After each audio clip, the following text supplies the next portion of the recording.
So what's up?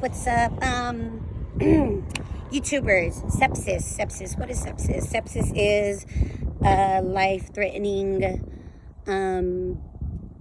illness that happens when the body's response to infection starts to shut down the internal organs and other functions of the body, right?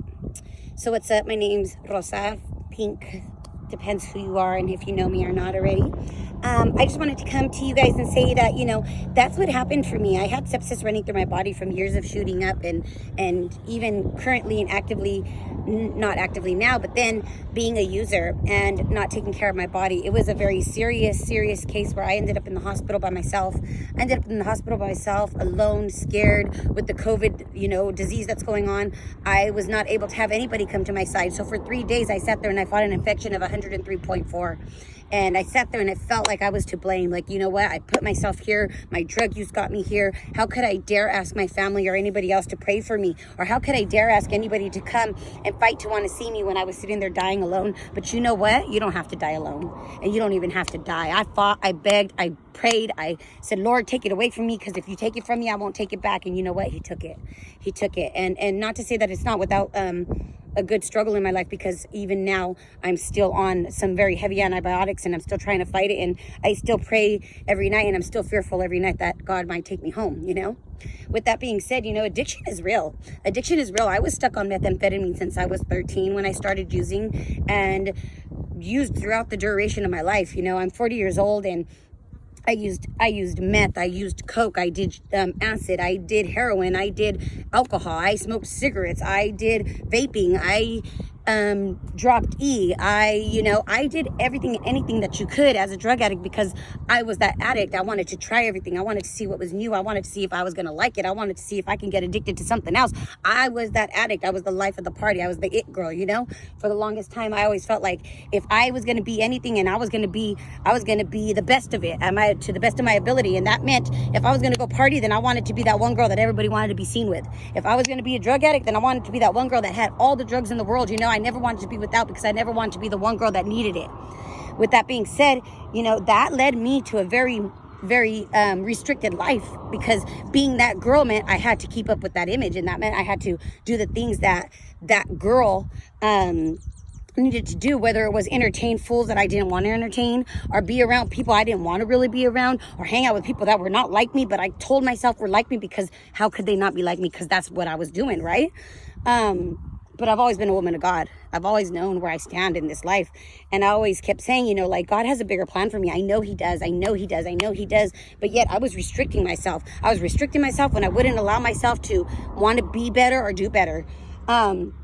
So I just want to come to you and be like, dude, dope sucks. Like, it sucks the living crap out of you. It sucks your life away.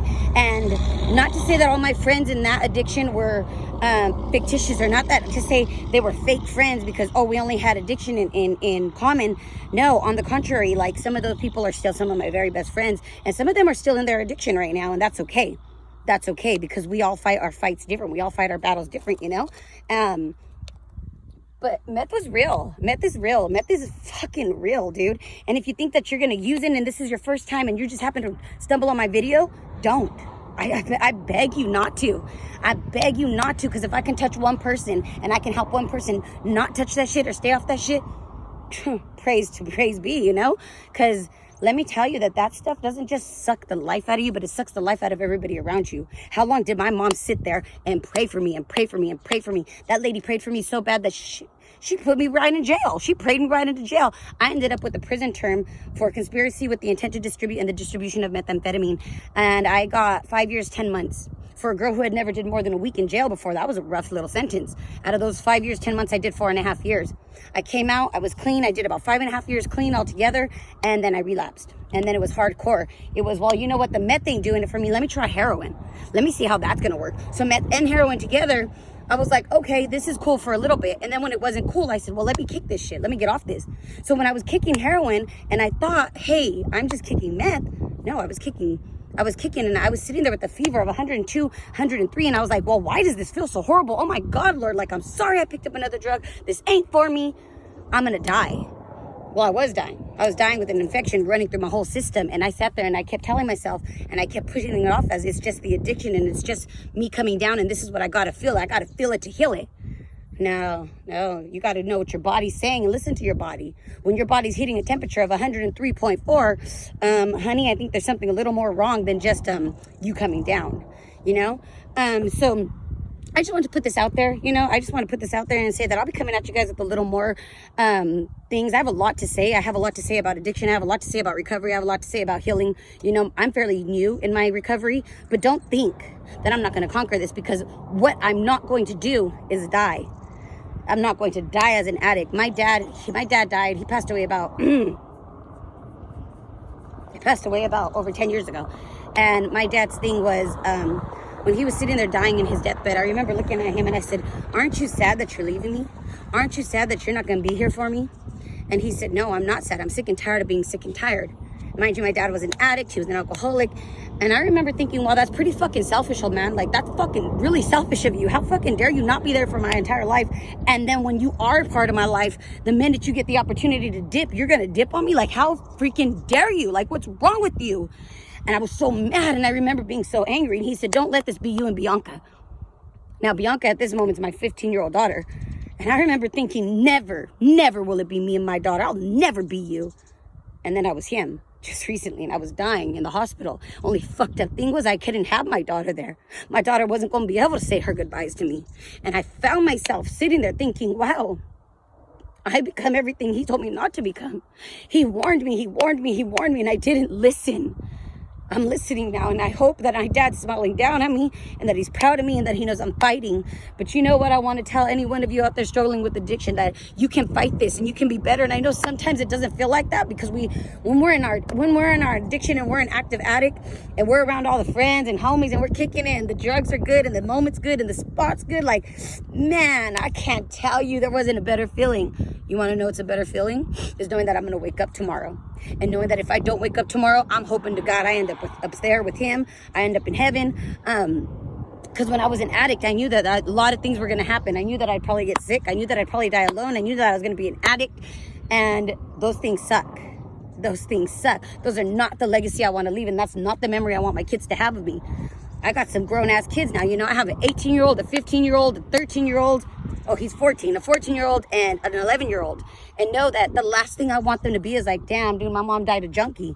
Nah, my mama overcame that shit. She's a warrior. She did it. She surpassed it. And it didn't come without a lot of hurt, a lot of pain, and a lot of heartache, and some very, very real scares. So I just wanted to come to you, and I just wanted to say, you know, for everybody out there watching, know that you're better than that shit. You can be better than that. You might be in your addiction looking at this like, well, that sucks for you that you didn't know how to use. I ain't you. I'm living my life. I'm going to be that addict. I'm going to be this meth user. I'm going to be this heroin user. Hey, more power to you. But for those of you that are watching and you're struggling and you're sad and you're scared and you're alone, know that you're not alone. Know that you're not alone. Pray, beg, do what you need to. Go around family. See rehab. Because I always told myself that I was okay as long as I didn't have to go to rehab. I wasn't that kind of junkie yet.